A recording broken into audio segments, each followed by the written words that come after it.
Bonjour à toutes et à tous. Aujourd'hui, parlons du neuromarketing. Le neuromarketing désigne l'ensemble des techniques utilisées afin de mieux appréhender les comportements des consommateurs. Il étudie le cerveau de chaque individu dans le but d'essayer de comprendre quel type de réactions peuvent avoir ces derniers dans un endroit ou lors d'une situation précise. Le neuromarketing est en quelque sorte le mariage entre les sciences du cerveau, neuro, et le marketing. Peu importe le secteur dans lequel vous évoluez, le neuromarketing peut s'avérer être un outil diablement efficace pour mieux construire votre stratégie et notamment pour appréhender au mieux votre cible. Il est bien évident que chaque individu est unique dans sa manière de consommer. Cette méthode peut vous permettre de mettre en avant les points qui importent majoritairement aux yeux de vos clients. Affinez votre positionnement et vos messages de communication. Si par exemple, vous découvrez de par vos études que vos clients sont très sensibles au design des produits, il vous faudra investir sur ce dernier pour vous permettre de vous démarquer de vos concurrents. Attirez de nouvelles personnes ayant un comportement similaire aux personnes que vous visiez déjà.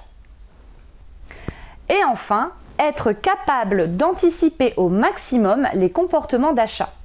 Ces derniers sont très volatiles. En effet, à l'image d'autres domaines, la consommation évolue à vitesse grand V.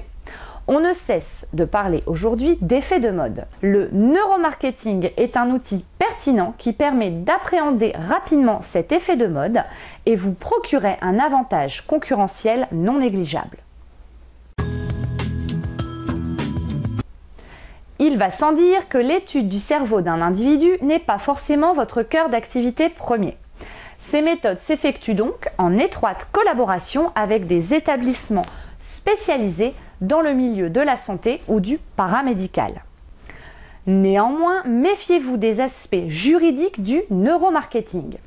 Le cas français est très différent de ses voisins européens. Alors que des pays comme l'Allemagne, les Pays-Bas ou encore les pays scandinaves ne voient aucun souci à fournir des informations aux entreprises, les Français sont soumis à la loi sur la bioéthique depuis 2011 qui, comme l'article le stipule, autorise l'utilisation d'imagerie cérébrale seulement dans le cadre de recherches scientifiques ou d'expertise judiciaire. Néanmoins, aucune loi n'interdit le neuromarketing. Le recours à des prestataires étrangers reste donc possible. Une fois les documents en votre possession, le département marketing de votre entreprise prend en charge l'analyse de ces derniers. Néanmoins, certains termes étant parfois trop techniques, n'hésitez pas à demander des compléments d'information à des personnes plus à même de connaître ce milieu.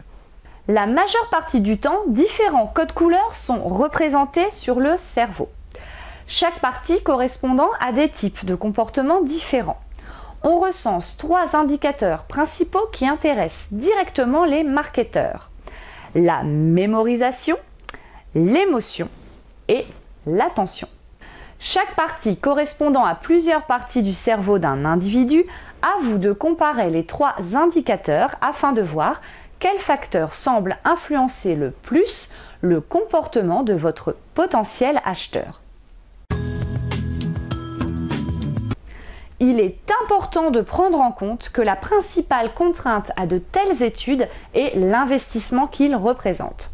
En effet, ces études constituent un travail en amont de longue haleine et sont accessibles seulement à partir d'une certaine somme.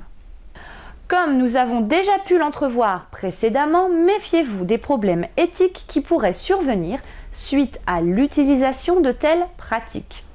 Bien que le neuromarketing ne soit pas interdit, la divulgation de ces pratiques auprès de vos clients pourrait très fortement nuire à votre image de marque.